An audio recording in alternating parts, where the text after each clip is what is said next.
फांसी की सजा से ही बढ़ के सजा चाहती हूँ। मैं तो सोचती हूँ उसको जिंदा जलाया जाए। जिसने भी हत्या करवाई उससे कड़ी से कड़ी सजा मिलना चाहिए। जब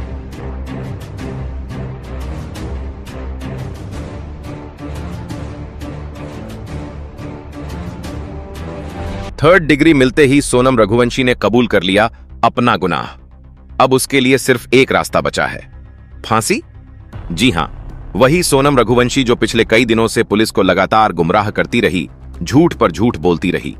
अब पुलिस की सख्ती के आगे उसने अपना हर एक गुनाह कबूल लिया है और जो कुछ भी उसने पुलिस को बताया वह किसी हॉरर फिल्म की स्क्रिप्ट से कम नहीं था। सोनम के इस कबूलनामे के बाद खुद पुलिस भी हैरान रह गई। उनके पसीने छूट गए। आखिर एक महिला इतना खौफनाक प्लान कैसे बना सकती है? इस केस को पुलिस ने रेस्ट ऑफ द रेयर करार दिया है और सारे सबूतों को इकट्ठा करके अब फांसी की सजा दिलवाने की प्रक्रिया शुरू कर दी गई है। सिर्फ सोनम ही नहीं, उसका आशिक राज कुशवाहा भी अब जुर्म कबूल कर चुका है। आखिर कैसे भोले भाले राजा को सोनम ने अपने आशिक के साथ मिलकर मौत के घाट उतारा, इसके बारे में अब तक आपने जो भी सुना है वह अधूरी कहानी थी। लेकिन आज मैं पूरे फैक्ट्स, सबूत और पुलिस के अनुसार आपको इस केस का वो एक एक सच बताने वाला हूं जिसे आप लोगों से अब तक छिपाया गया है। लेकिन वीडियो शुरू करने से पहले मेरी आपसे एक छोटी सी गुजारिश है। आज आप भले ही चैनल को सब्सक्राइब ना करें, लेकिन इस वीडियो को अंत तक जरूर देखिए और कमेंट में सोनम जैसी कातिल के लिए और राजा के जस्टिस के लिए अपने मन से कुछ ना कुछ जरूर लिखिए, ताकि पूरे देश को पता चल सके कि कितने लोग राजा के सपोर्ट में हैं। मार डालो इसे। मेघालय की वादियों में सोनम के द्वारा कहे गए यह सिर्फ 3 शब्द नहीं थे। यह वह खंजर था जिसने एक पति के सीने को नहीं बल्कि उस रिश्ते को छलनी कर दिया जिसे हम और आप शादी कहते हैं। मेघालय की वादियों में जब सोनम ने कहा मार डालो इसे, तो हर कसम, हर वादा खून से लथपथ जमीन पर पड़ा था।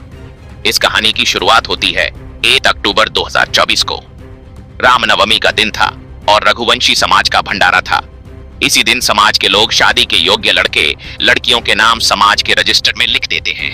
सोनम की फैमिली वालों ने जब उस रजिस्टर में राजा रघुवंशी की डिटेल्स पढ़ी तो उन्हें लड़का अच्छा लगा। एक तो राजा का काम भी अच्छा था, दूसरा वो इंदौर का ही रहने वाला था। उसके बाद सोनम की माँ का राजा के घर फोन आया। वो लोग मिलने आए, फिर लड़का लड़की आपस में मिले और बात पक्की हो गई। लेकिन शुरू में ही राजा ने एक ऐसी बात नोट की जिसे उसके परिवार वाले अगर समझ जाते तो शायद राजा की जान बच भी सकती थी। राजा ने एक दिन अपनी माँ को बताया कि सोनम मुझ में इंटरेस्ट नहीं ले रही है। राजा दरअसल सोनम के साथ फिल्म देखने जाना चाहता था। सोनम ने इसके लिए मना कर दिया। राजा फोन भी करता था तो सोनम उससे बात नहीं करती थी। राजा की माँ ने इस बारे में सोनम से पूछा तो उसने कहा मैं ऑफिस में बिजी होती हूँ इसलिए बात नहीं कर पाती। तब राजा के परिवार ने इस पर ज्यादा ध्यान नहीं दिया।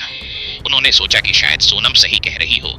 फिर आया 10 मई का वह दिन। दोनों की शादी हो गई। दोनों का परिवार खुश था। मगर यहाँ पर एक ट्विस्ट आया।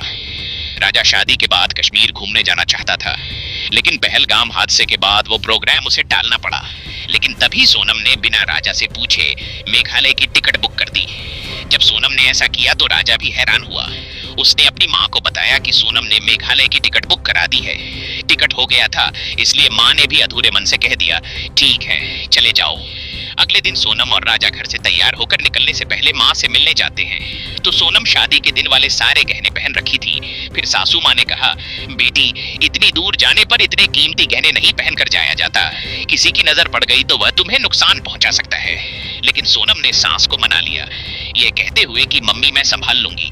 सोनम के साथ साथ राजा ने भी सोने की चैन, डायमंड की ब्रेसलेट और हाथ में 2 सोने की अंगूठी पहन रखी थी। इस पर भी राजा की माँ ने राजा से कहा बेटा तुम भी ये सब पहन कर मत जाओ।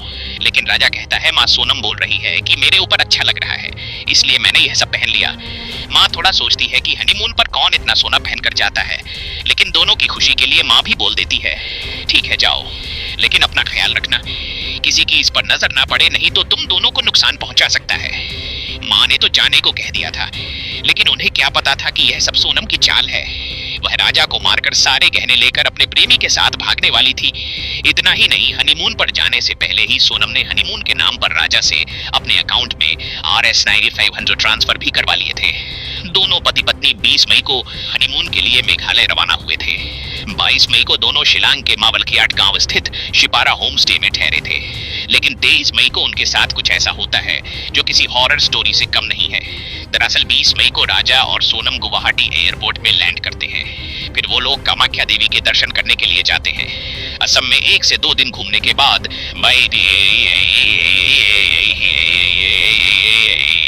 22 मई को राजा और सोनम शिलांग में पहुंच जाते हैं।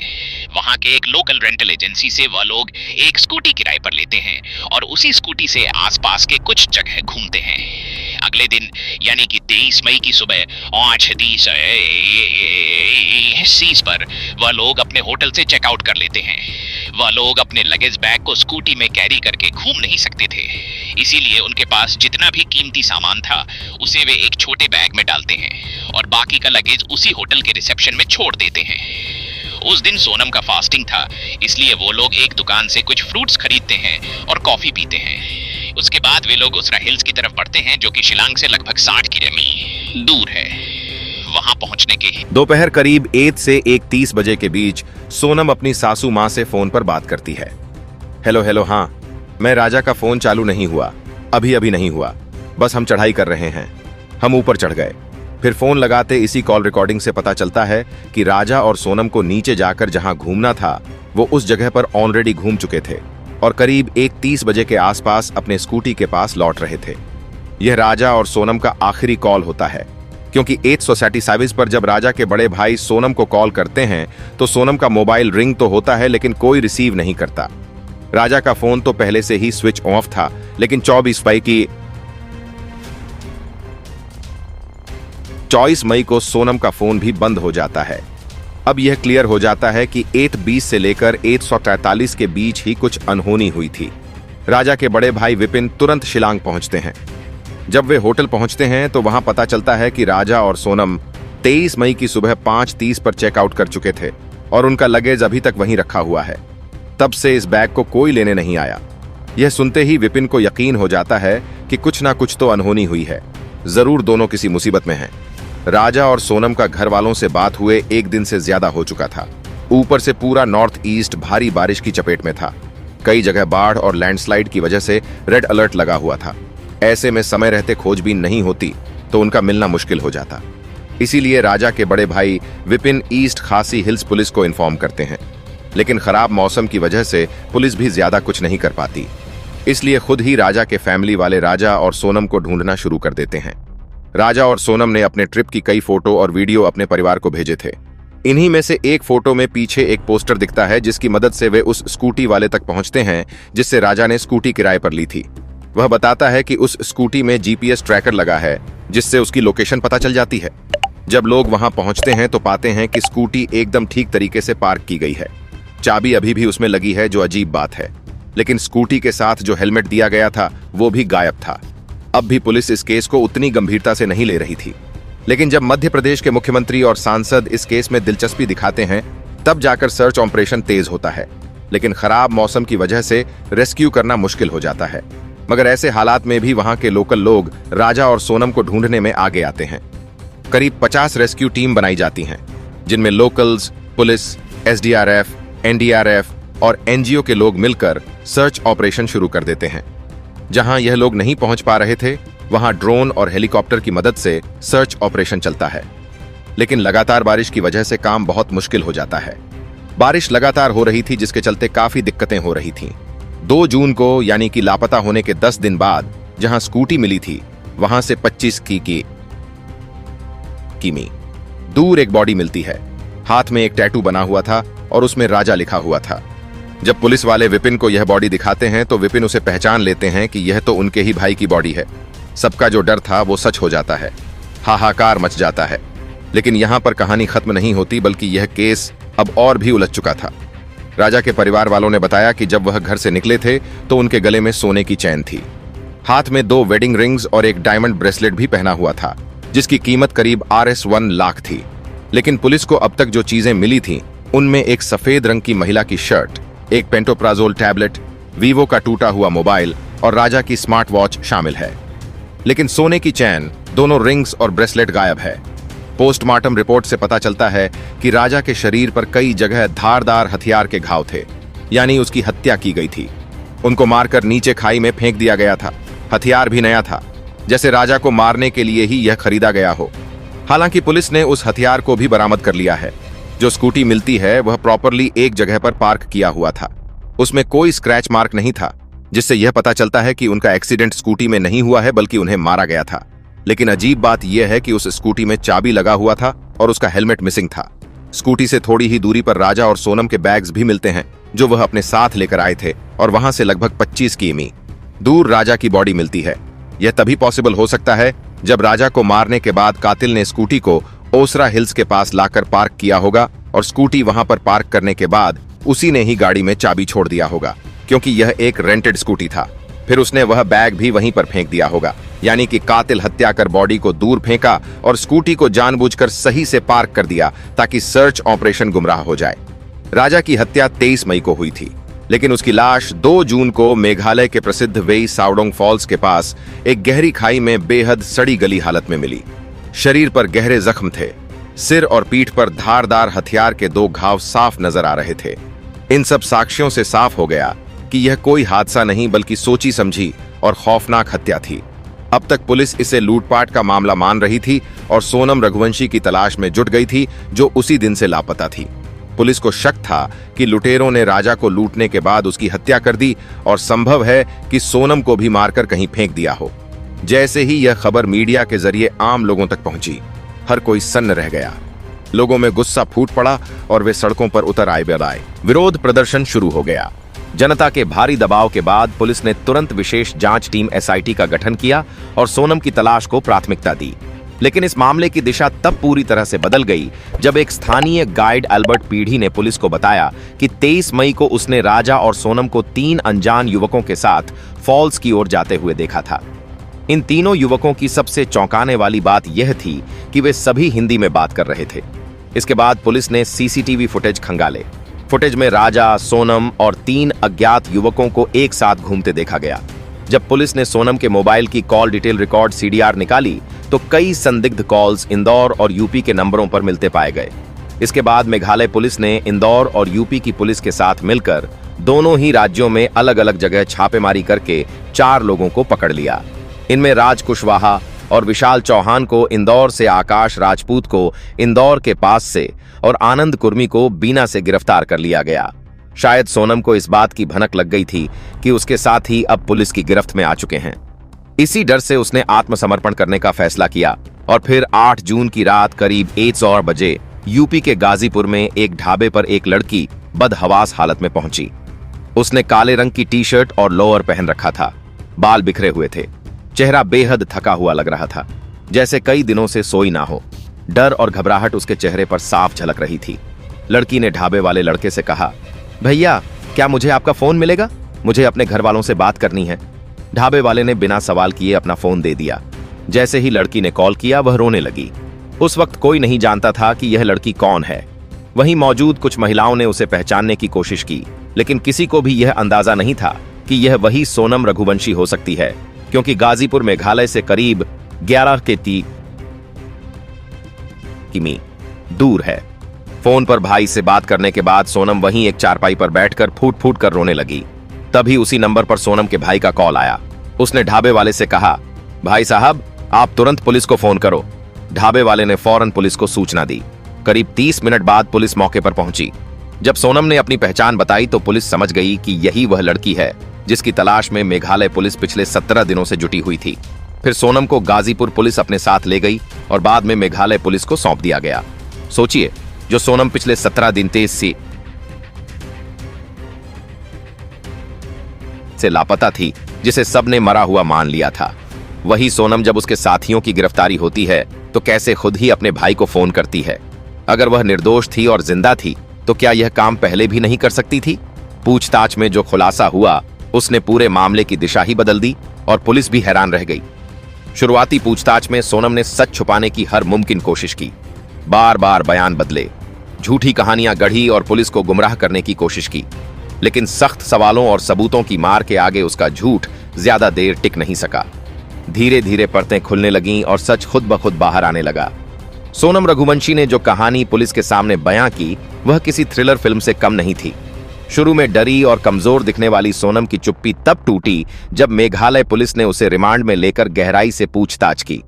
जांच अधिकारियों के अनुसार सोनम ने जिस सच्चाई को कबूला उसने इस केस की हर परत को खोल कर रख दिया।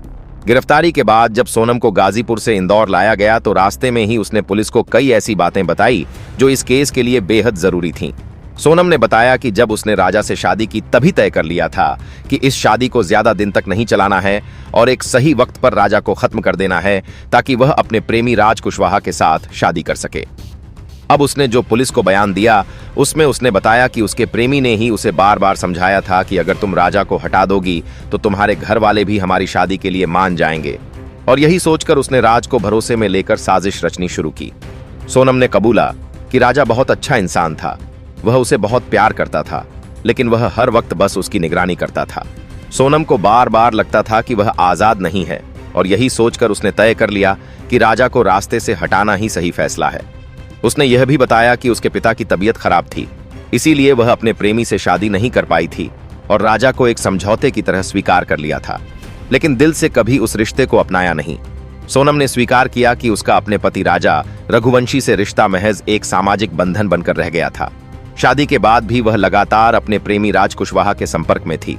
सोनम और राज के बीच शारीरिक और मानसिक रूप से गहरा रिश्ता था और दोनों चाहते थे कि राजा की जिंदगी से स्थायी रूप से छुटकारा मिल जाए।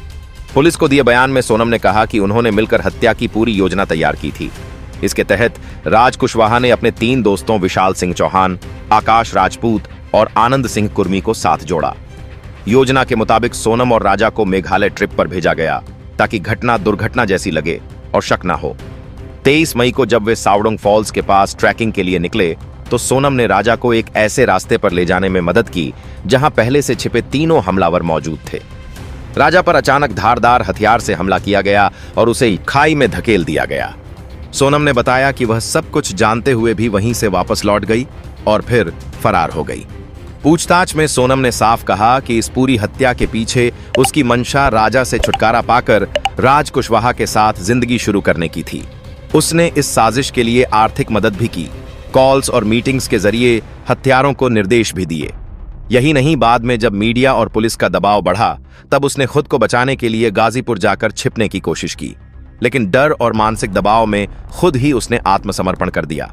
गिरफ्तारी के तुरंत बाद इन सभी आरोपियों को मेघालय लाया गया, जहां एसआईटी की टीम ने अलग अलग रिमांड पर लेकर सभी से गहन पूछताछ की। पूछताछ के दौरान हर आरोपी ने अपना जुर्म स्वीकार किया और यह भी साफ हो गया कि हत्या किसी एक का फैसला नहीं था, बल्कि यह सभी के बीच महीनों पहले से बनाई गई एक सोची समझी साजिश थी। पुलिस ने 4 आरोपियों के पास से वो मोबाइल फोन, बातचीत के कॉल रिकॉर्ड्स, लोकेशन डिटेल्स और डिजिटल ट्रांजैक्शन के सबूत बरामद किए, जो हत्या की प्लानिंग में सोनम और राज कुशवाहा के सीधे जुड़ाव को साबित करते हैं। इसके बाद 5 आरोपियों को न्यायिक हिरासत में भेज दिया गया।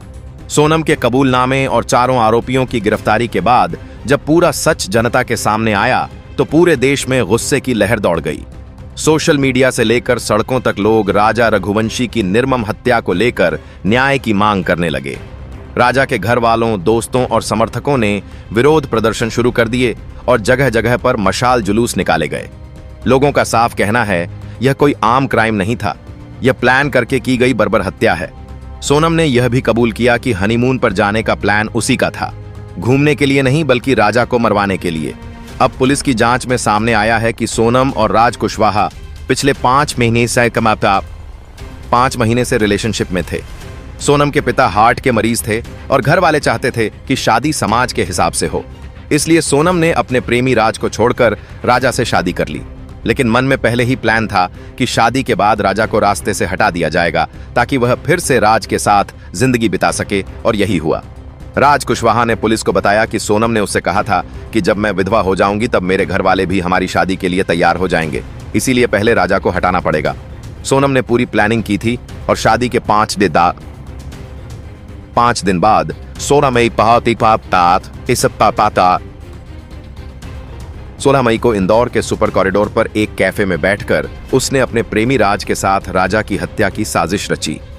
राज ने अपने 3 दोस्तों विशाल चौहान, आकाश राजपूत और आनंद कुर्मी को इस मर्डर प्लान में शामिल किया और उसी रात 6 घंटे तक फोन पर सोनम से बात कर पूरी योजना समझाई।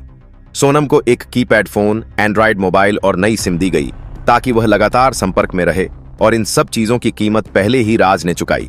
जब सोनम ने बताया कि वह 22 मई को शिलांग ट्रिप पर निकल रही है तो राज ने सभी आरोपियों के टिकट बुक करवा दिए। लेकिन खुद आखिरी वक्त पर मना कर गया और इंदौर में ही रहा। वहां रहकर वह सबको डायरेक्शन देता रहा ताकि कोई शक ना हो। यहां तक कि राजा के अंतिम संस्कार में भी वह शामिल हुआ ताकि सबको लगे कि वह दुखी है और परिवार के करीब है। 23 मई को 23 मई को जो हुआ वह दिल दहला देने वाला था। आरोपियों ने गुवाहाटी से एक ऑनलाइन ऑर्डर की गई छोटी कुल्हाड़ी यानी डाव खरीदी और शिलंग में सोनम और राजा के होमस्टे से 8 किमी दूर ठहरे। सोनम लगातार लोकेशन शेयर करती रही और किराए की स्कूटी लेकर राजा को बहाने से उस जगह ले गई जहां सुनसान इलाका था। दोपहर 1:30 पर सोनम ने फोटोशूट का बहाना बनाकर राजा को पहाड़ी की तरफ चलने को कहा। आरोपियों ने पीछा करना शुरू किया, लेकिन चढ़ाई इतनी ऊंची थी कि उन अपराधियों ने सोनम से कहा कि वह काफी थक गए हैं और वह राजा को नहीं मार पाएंगे। तब सोनम ने उन लोगों से कहा कि मैं तुम्हें 20 लाख दूंगी। इस लालच के बाद आरोपियों ने हत्या के लिए हां कर दिया। जब सोनम और राजा उस सुनसान जगह पर पहुंचे तो पीछे से तीनों आरोपी वहां पहुंचे। आकाश दूसरी बाइक से दूर से निगरानी कर रहा था और जब उन्हें यकीन हो गया कि कोई आसपास नहीं है तब उन्होंने राजा पर पीछे से हमला किया। राजा ने विरोध किया, लड़ाई की, लेकिन सिर और सीने पर गहरे वार के बाद वह बेहोश हो गया। विशाल चौहान ने पीछे से वार किया और उसी वक्त सोनम चिल्लाई, मार डालो इसे। फिर जब राजा अधमरा था तो आरोपियों ने उसे उठाने की कोशिश की, लेकिन जब नहीं उठा सके तो खुद सोनम ने उसे धक्का दिया और खाई में फेंक दिया। यह सब करने के बाद सोनम ने आरोपियों को राजा के पर्स से निकाले हुए RS 15,000 दिए और कहा कि पूरा पैसा बाद में मिलेगा। फिर आरोपी वहां से उसकी बुक की गई स्कूटी लेकर 25 किमी दूर छोड़ आए। सोनम ने उन लोगों के सामने ही अपना फोन तोड़ दिया और नदी में फेंक दिया ताकि कोई लोकेशन ट्रैक ना कर सके। राजा की हत्या के बाद सोनम शिलंग से गुवाहाटी पहुंची और वहां से ट्रेन द्वारा इंदौर मध्य प्रदेश लौट गई थी। इंदौर पहुंचकर सोनम ने राज कुशवाहा के साथ एक फ्लैट में कुछ दिन बिताए। पुलिस जांच में यह भी सामने आया कि राज ने खुद उसे एक कैब भेजी थी। आखिरकार सोनम वहीं रुकी, लेकिन इस दौरान वह हर एक अपडेट पर नजर रख रही थी। जब पुलिस ने राज कुशवाहा और बाकी आरोपियों को गिरफ्तार किया तो सोनम घबरा गई और अकेली गाजीपुर पहुंची। जांच में सामने आया कि सोनम ने हत्या के कुछ दिन पहले ही नए मोबाइल में एक नई सिम डलवाई थी ताकि पुलिस को ट्रैकिंग में दिक्कत हो। इस नंबर से वह सिर्फ अपने प्रेमी और बाकी आरोपियों के संपर्क में थी। उसने ही फोन पर राज को पूरी जानकारी दी कि वह शिलोन कब निकल रही है, कौन सा होटल बुक किया है और राजा के दिन भर की एक्टिविटी क्या क्या होगी ताकि हमलावर उसे फॉलो कर सकें। इस केस में जो बात सबसे ज्यादा डराने वाली है वह यह है कि हत्या से ठीक एक दिन पहले सोनम ने व्रत भी रखा था। मेरा तो उपवास है ना, मेरे को 2-3 बार बोल दिया। मैं घूमने के चक्कर में अपनी गारस थोड़ी तोड़ूंगी। वही तो कह रही, मैं अभी थरार बना रही तो मेरे को एकदम से याद आ गई, क्योंकि आज तो मेरे बहू का उपवास है बाप। हाँ, अपने सास से बात करते हुए उसने कहा था कि वह अपरा एकादशी का व्रत कर रही है ताकि मनोकामना पूरी हो जाए। लेकिन सच्चाई यह थी कि उसके मन की मनोकामना राजा को मारने से जुड़ी थी। उसी दिन यानी 23 मई को उसने हत्या को अंजाम दिलवाया और फिर खुद अपने हाथों से राजा को खाई में धक्का दे दिया। इस बीच एक और चौंकाने वाला खुलासा हुआ जब पुलिस को एक ऑडियो रिकॉर्डिंग मिली जिसमें सोनम और राज की बातचीत थी। इसमें साफ सुना जा सकता है कि सोनम राज से कह रही है कि राजा को खत्म करने के बाद सब कुछ आसान हो जाएगा और हमेशा साथ रह सकेंगे। यह रिकॉर्डिंग केस का सबसे बड़ा सबूत बन गया है और अब इसे कोर्ट में भी पेश किया जाएगा। राजा को खाई में फेंकने से पहले ही सोनम ने बड़ी ही चालाकी से उसके गले से सोने की चैन, हाथ में पहना डायमंड का ब्रेसलेट और 2 सोने की अंगूठी भी निकाल ली थी, जिसकी कीमत राजा के घर वालों ने लगभग 10 लाख बताया था। राज कुशवाहा ने भी कबूला है कि उसने ही अपने 3 दोस्तों को पैसों का लालच देकर इस मर्डर में शामिल किया था। वह जानता था कि अकेले सोनम कुछ नहीं कर पाएगी, इसलिए उसने अपने दोस्तों को भी इसमें घसीट लिया। पुलिस को पता चला कि सोनम ने राजा के पर्स से ही RS 15,000 निकाल कर दिए थे और कहा था कि जल्द ही बाकी रकम भी मिल जाएगी, लेकिन वह रकम कभी किसी को नहीं मिली। वहीं अब सोनम के वकील ने दावा किया है कि पुलिस इन लोगों से जबरदस्ती गुनाह को कबूल करवाने की कोशिश कर रही है, जबकि सोनम निर्दोष है। लेकिन जिस तरह के सबूत सामने आए हैं, जैसे कॉल डिटेल्स, लोकेशन डाटा और राज के कबूलनामे की रिकॉर्डिंग, उससे अब कोई शक की गुंजाइश नहीं बची है। मेघालय पुलिस और इंदौर पुलिस दोनों मिलकर इस केस को तेजी से आगे बढ़ा रही हैं।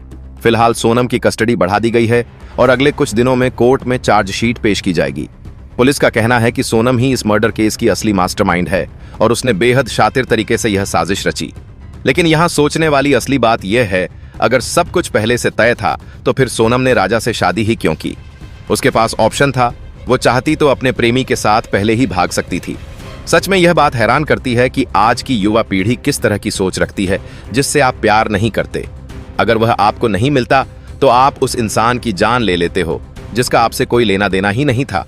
और जो लड़कियां इतनी दबंग होती हैं कि शादी के बाद अपने प्रेमी के लिए पति का कत्ल तक करवा देती हैं, वही लड़कियां शादी से पहले इतना साहस क्यों नहीं दिखाती? शादी से पहले ही क्यों नहीं कह देती कि मुझे कोई और पसंद है, मैं इससे शादी नहीं करूंगी?